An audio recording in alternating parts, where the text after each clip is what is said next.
Hello बच्चों। आपका हमारे यूट्यूब चैनल दीपक सर क्लासेस में स्वागत है। बच्चों, आज की क्लास में हम चैप्टर नंबर 4 का एग्जाम्पल नंबर 4 ही करेंगे। ठीक है, क्या करना है आपको? रूट्स निकालने हैं इस इक्वेशन के। ठीक है, समझना।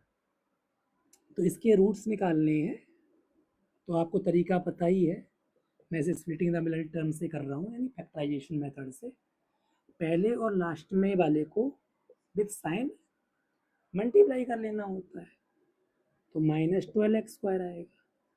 अब इसके ऐसे फैक्टर्स करने होते हैं कि जिनका सम इसके इक्वल आए। तो देखो 12 के क्या है, मुझे पहले देखो मैं अपना रेंडमली दिमाग लगाता हूँ। 12 1 जा भी हो सकता है, 12 4 3 जा भी हो सकता है, 6 2 जा भी हो सकता है।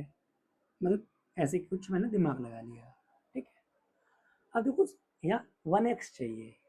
इन दोनों को सब्ट्रैक्ट या ऐड करने पे तो 1x आएगा नहीं, ना तो इनको सब्ट्रैक्ट ऐड करने पर 1x आएगा।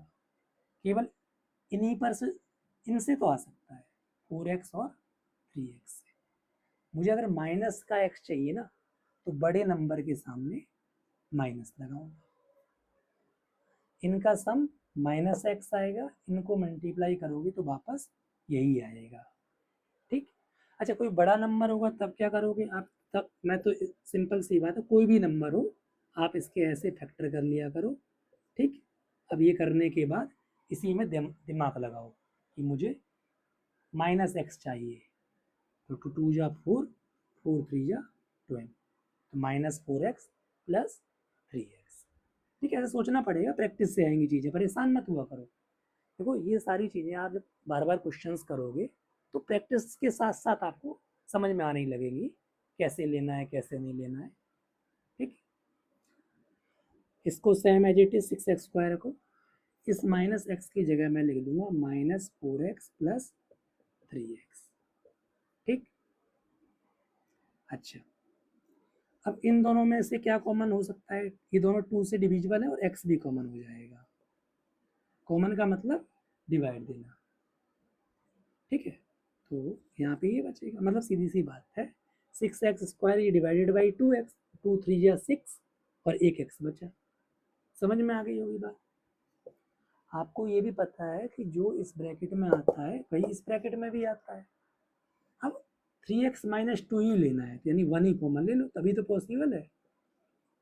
इसमें से और कुछ कॉमन होगा भी तो नहीं, तो 1 तो ले ही सकते हैं।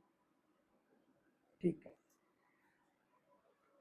अब ये वाली जो चीज़ है अब ये कॉमन हो जाएगी 3x - 2, तो जब ये कॉमन होगी मतलब ये पूरी चीज़ डिवाइडेड बाई इससे, तो 2x बचेगा और यहाँ 1 बचेगा। सिंपल समझ लो, ये जो ब्रैकेट में आता है उसे एक बार लिख लो, एक ब्रैकेट में, बची हुई चीज़ को एक ब्रैकेट में।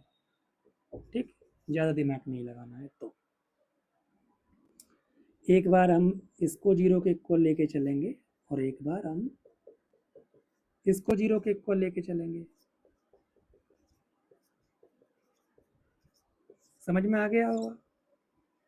-2 है, उधर जाएगा तो +2, इधर 3x, 3 मल्टीप्लाई में है तो डिवाइड में, +1 इधर -1 हो जाएगा, x निकालना है, ये चीज़ 2 इसके साथ मल्टीप्लाई में है तो इधर डिवाइड में।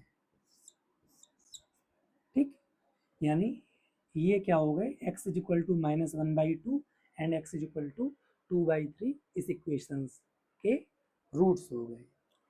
देख लो, समझ लो, फिर अगला क्वेश्चन करते हैं।